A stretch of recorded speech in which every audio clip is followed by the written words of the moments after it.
In a world where AI composes symphonies, generates stunning images, and writes literary works, it's tempting to marvel at the apparent creative genius of machines.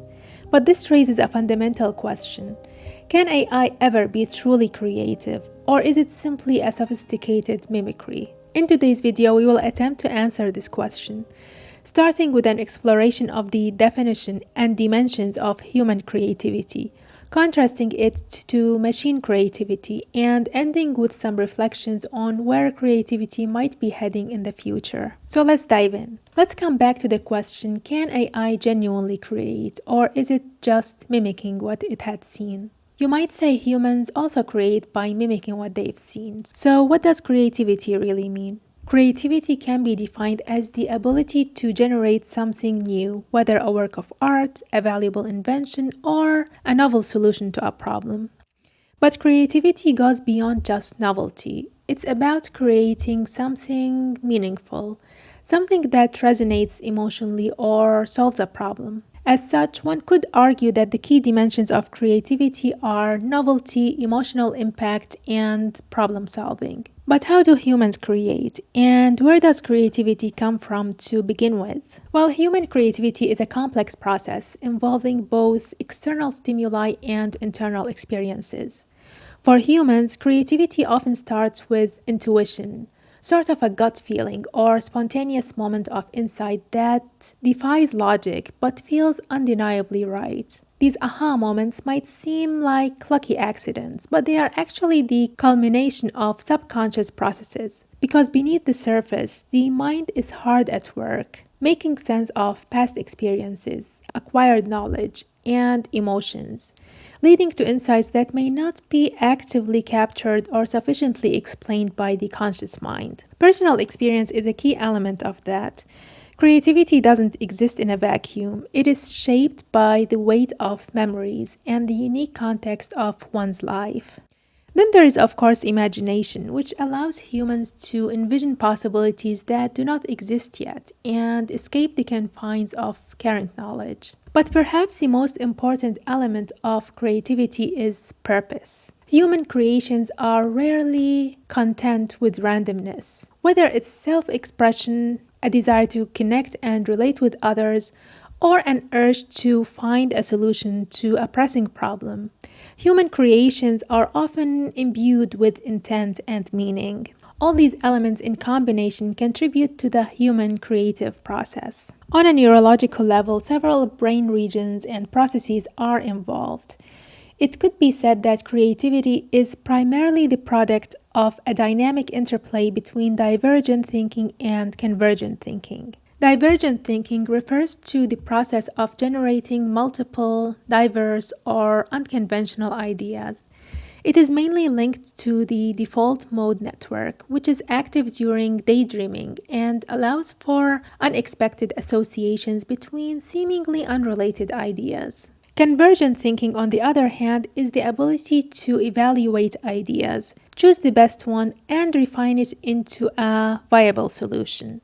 It's more about focusing and narrowing down options. Here, the prefrontal cortex, which governs logic and decision making, plays a major role.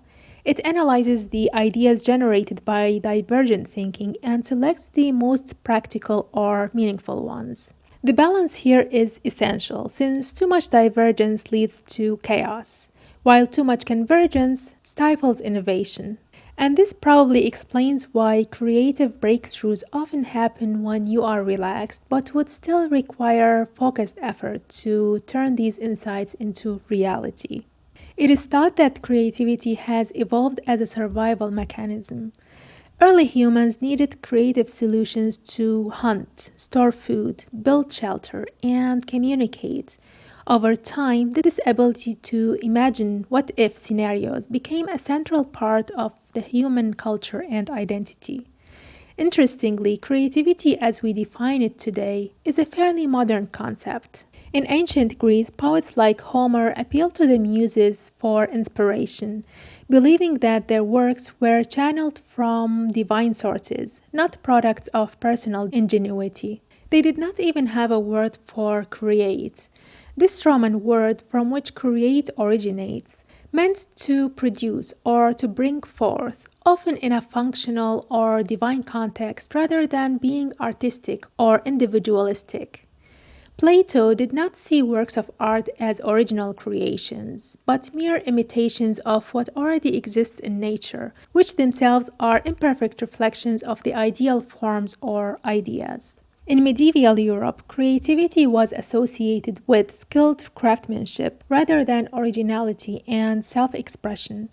Artists and artisans did not aim to express personal visions, but to serve their patrons or glorify God. It wasn't until the Renaissance that creativity began to be celebrated as an expression of human potential and intellect, and the notion of the individual genius or the polymath emerged. Perhaps one of the most famous examples is one of the most creative geniuses of all time, Leonardo da Vinci, whose inventions or just sheer knowledge spanned anything from engineering and flying machines to art masterpieces and human anatomy, which contributed to our current understanding of physiology. It was during that time that the ability to innovate and express unique ideas started to be seen as valuable, which marks the beginning of our modern understanding of creativity as tied to originality and individual expression. However, even during this period, creativity wasn't quite divorced from divine inspiration. Many artists still saw their talents as a reflection of God's will, and the focus was often on imitating and idealizing nature rather than pure originality. It was really in the late 18th and 19th century, during Romanticism, that the concept of creativity as we truly understand it today focused on originality and personal and emotional expression solidified. Romantic thinkers like Goethe and Wordsworth celebrated the artist as a solitary genius creating from within. This period made creativity more about newness than refinement of tradition. And by the 20th century, creativity began to be seen as a universal human trait, not limited to geniuses or artists. Now, in the 21st century, creativity is increasingly tied to technology. Tools like Photoshop and more recently AI models have blurred the lines between human and machine contributions. As creativity evolved to celebrate individual originality, we now face a new challenge. How do we place AI within this framework? Let's explore this by contrasting the human creative process with how AI creates. AI creativity operates on a fundamentally different level. Machine learning algorithms and neural networks are trained on vast datasets, be it billions of words, images, songs, or other inputs, allowing them to learn patterns and styles and other structures. When tasked with creating, an AI generates outputs by combining and rearranging these learned patterns in novel ways. But here lies the clear distinction. AI does not imagine or feel. It does not create with intention or personal expression. Instead, it generates outputs based on probabilities. It doesn't create because it feels inspired. It creates because it's programmed to maximize outcomes, like visual or verbal coherence or novelty. It fundamentally lacks self-awareness or intent, like the desire to express and connect, which, thinkers argue, are key components of human creativity. Much of human creativity stems from emotional experiences and existential reflections. And authentic feelings are rarely simple.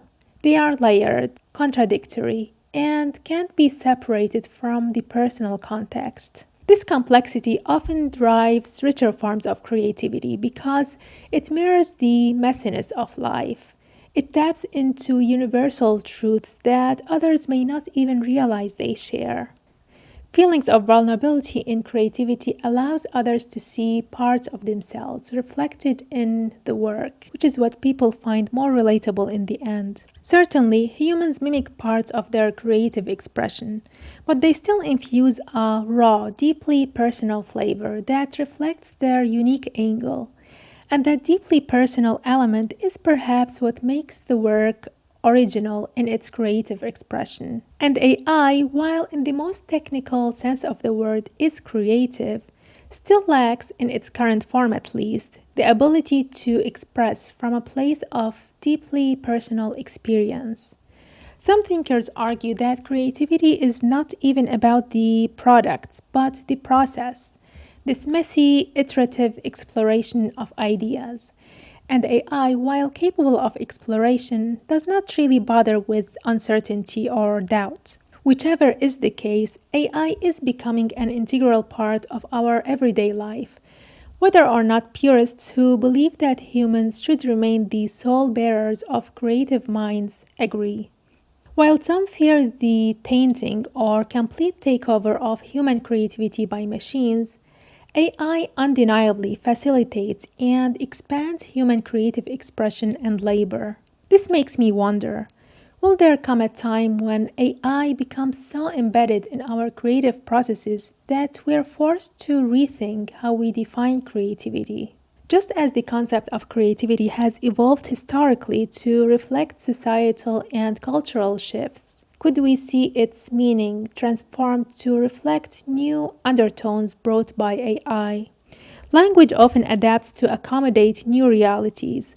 Words are invented to articulate emerging concepts and shifts in thinking. If the essence of creativity changes in such a profound way, might we need a new word to capture this radical shift? Might it result in a concept of creativity so different from the one that we know today that it demands a new term to define it? All that being said, since lived experience pours into creativity and memory is essential to preserve that lived experience, can you still be creative without your memories? If you are interested, you can watch this video to find out.